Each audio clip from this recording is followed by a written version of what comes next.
કેમ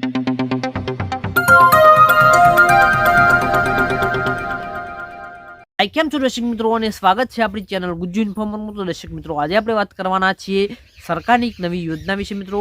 તો આ યોજના છે આપણા પશુપાલકો મિત્રો માટે। તો શું છે યોજના? તો જે આપણી ગાય અને ભેંસો છે મિત્રો એને જો ગર્ભધારણ થતું નથી મિત્રો, અને જે તમે આઈવીએફ એટલે આઈવીએફ શું છે મિત્રો? તો આઈવીએફ એટલે જે આપણે બીજદાન કરાવીએ છીએ મિત્રો, ગાય અને ભેંસોમાં જે બીજદાન કરાવવામાં આવે છે મિત્રો એને આપણે આઈવીએફ પણ જે સિસ્ટમ છે આઈવીએફની એના દ્વારા તમે ગર્ભધારણ કરાવો છો મિત્રો તો તમને સરકાર તરફથી 20,000ની સહાય આપવામાં આવે છે। એટલે કે જે આપણા પશુપાલક મિત્રો છે એમને આઈવીએફ દ્વારા ગર્ભધારણ કરાવવામાં પશુઓને આવે છે તો તેમને 20,000 રૂપિયા સરકાર આપશે મિત્રો। તો એના વિશે સંપૂર્ણ માહિતી આપણે આ વિડીયોમાં આપવાના છીએ। આ યોજનાની કેવી રીતે આપણે લાભ લેવાનો છે અને કયા ડોક્યુમેન્ટની જરૂર પડશે એની સંપૂર્ણ માહિતી આપણે આ વિડીયોમાં આપશું। તો ચાલો વિડીયોમાં જોઈએ મિત્રો। તો સૌથી પહેલાં આપણે જાણીએ મિત્રો કે આઈવીએફ યોજનાનો હેતુ શું છે મિત્રો। તો રાજ્યના જે પશુપાલકો છે એની આર્થિક સહાય આપવાનો હેતુ છે।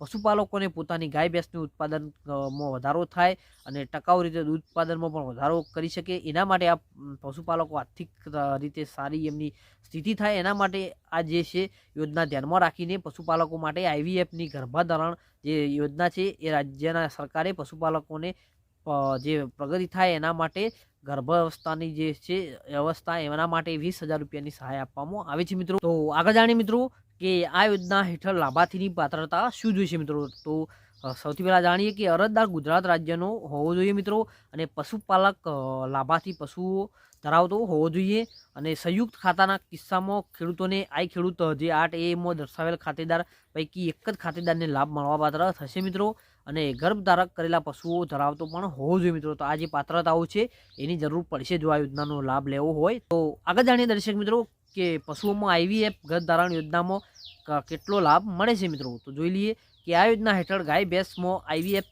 થી ગર્ભધારણ માટે સરકાર પશુપાલકોમાં સહાય આપવા માટે રાજ્ય સરકાર પશુપાલકોને આઈવીએફ એટલે કે જે ઇન વિટ્રો જે ફર્ટિલાઇઝેશન આવે છે એના માટે આર્થિક સહાય આપવાની શરૂઆત કરી છે, અને આ આઈવીએફ પદ્ધતિ દ્વારા પશુઓમાં ગર્ભધારણ કરવાનો અંદાજિત ખર્ચ ₹21,000 જેટલો થાય છે મિત્રો, અને આ માટે ભારત સરકાર દ્વારા ₹5,000 આપવામાં આવે છે, રાજ્ય સરકાર દ્વારા 5,000 રૂપિયા આપવામાં આવે છે, GMSMGF જે એના દ્વારા પણ 5,000 રૂપિયાની સહાય આપવામાં આવે છે, અને જે તે જિલ્લો હશે એની દૂધ સંઘ દ્વારા પણ 5,000 આપવામાં આવે છે, એમ કરીને ₹20,000ની સહાય આપવામાં આવે છે, એટલે કે 20,000 સુધી મળવાપાત્ર હોય છે મિત્રો। તો આ રીતનો લાભ મળવાપાત્ર હોય છે મિત્રો। આગળ જાણીએ દર્શક મિત્રો કે આ આઈવીએફ યોજનાનો લાભ લેવો હોય તો આપણે કયા કયા ડોક્યુમેન્ટની જરૂર પડશે મિત્રો। તો જોઈ લઈએ તો ખેડૂત ખાતેદારની આધાર કાર્ડની નકલ જોઈશે મિત્રો, રદ કરેલ ચેકની નકલ જોઈશે, બેંક ખાતાની પાસબુક જોઈશે, અને ગામમાં દૂધ ઉત્પાદનની મંડળીમાં રજીસ્ટ્રેશન કરાયેલું હોવું જોઈશે। તો આ જે ડોક્યુમેન્ટ છે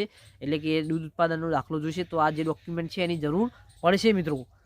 અને એના સિવાય તમારે જે પશુનું રજીસ્ટ્રેશન કરાયેલું હોવું પણ જોઈશે, અને ગાય ભેંસ ઓળખ માટેનું કાન ઉપર કડી નંબર પણ હોવો જોઈશે મિત્રો। તો આ જે ડોક્યુમેન્ટ છે એ બધા ડોક્યુમેન્ટની આપણે જરૂર પડશે મિત્રો।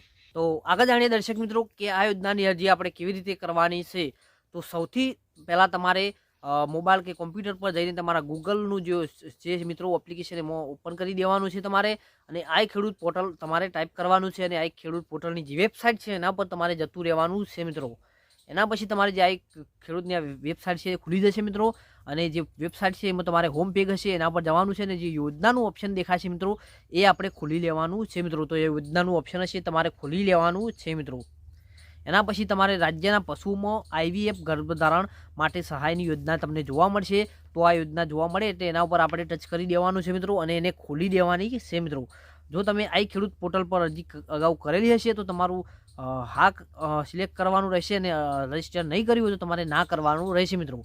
એના પછી તમારે રજીસ્ટર ના કર્યું તો કરી દેવાનું મિત્રો, અને તમારું જે આધાર કાર્ડ છે નાખીને તો કેપ્ચર કોડ નાખીને તમારે જે રજીસ્ટર કરી દેવાનું। એના પછી તમારે જે લાભાર્થી ખેડૂત આઈ ખેડૂત પોર્ટલ પર હજી રજીસ્ટર નથી કરેલું હતું એમને ના પસંદ કરીને એપ્લિકેશનમાં કરવાની રહેશે મિત્રો।